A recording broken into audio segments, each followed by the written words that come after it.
നിങ്ങൾ പ്രമേഹ രോഗിയാണോ? എങ്കിൽ നിങ്ങളുടെ രക്തത്തിലെ ഷുഗർ മാത്രമല്ല, നിങ്ങളുടെ കാലുകളും ശ്രദ്ധിക്കേണ്ടതായിട്ടുണ്ട്. നമസ്കാരം. ഞാൻ ഡോക്ടർ ആദർശ്, തൃശൂർ ആത്രയ ഹോസ്പിറ്റലിലെ ജനറൽ സർജറി വിഭാഗം കൺസൾട്ടന്റാണ്.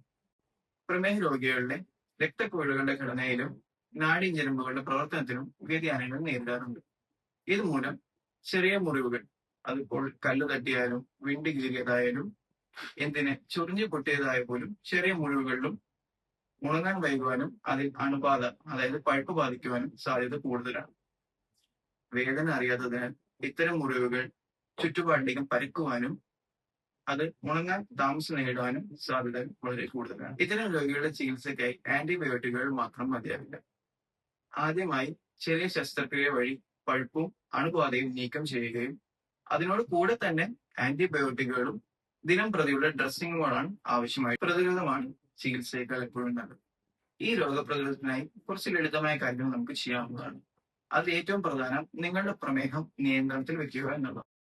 ചിട്ടയോടെയുള്ള ജീവിതവും ആഹാരശൈലിയും അനിവാര്യമാണ്. നീരോ വ്രണങ്ങളോ അതോ ഏതെങ്കിലും നിറമാറ്റങ്ങളോ ശ്രദ്ധയിൽപ്പെടുകയാണെങ്കിൽ എത്രയും വേഗം ആത്രയ ഹോസ്പിറ്റൽ കാഷ്വാലിറ്റിയിലോ അഥവാ ജനറൽ സർജറി ഒ പിയുമായി ബന്ധപ്പെടുക.